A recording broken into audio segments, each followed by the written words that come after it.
Well, it's time to bring it on with the email questions that you all have sent in. And Pat, this first one comes from Charmaine, who says, my son is a 24-year-old Christian. He just told me that his college art class was shown pictures of gay couples in long-term relationships.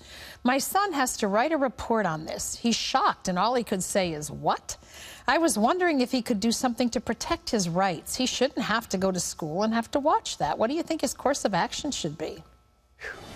That's tough. You know, in the old days, you'd say immediately go to court and say that his rights were being taken away from him. Unfortunately, the court has now said that homosexual rights are a constitutionally protected area. So what's he going to do?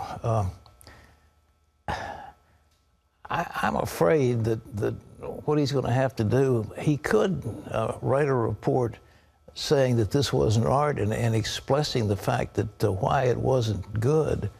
And I think that would be the way to go. But he's in a bind. I mean, we're looking in a culture that is just going to pot. And it has given itself over to bizarre types of sexuality.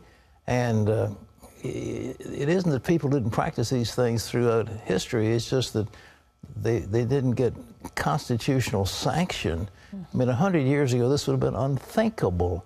So what does your son do? I really don't think that he could win in a law case. He could drop out of the art class, but he wants to be an artist, and that's what they're imposing upon him.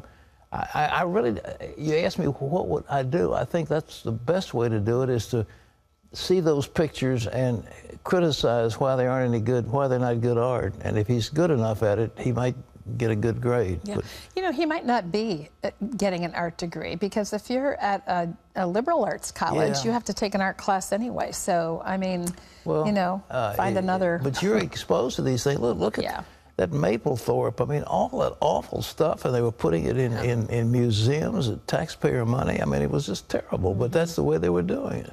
All right. This is Michelle, who says, I feel Jesus in my heart. I know he watches over me. I feel his love. But I still sin, even though I don't want to. Am I still a slave to sin? Well, the Bible says, he that is born of God does not continuously sin. Of course you will sin. Of course you will have temptation. Of course you will fall with that.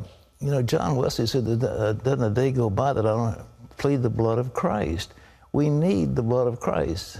And if we walk in the light as he is in the light, we have fellowship with one another, and the blood of Christ continuously cleanses us from all sin.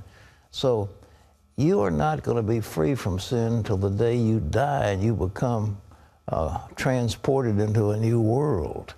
So we are in the flesh, and the flesh is always warring against us. And what we need to do is to put to death the deeds of the flesh, and that we might live for the Lord. And that's the process of sanctification. So as you walk down the line, it'll get closer and closer to Jesus. That's their goal.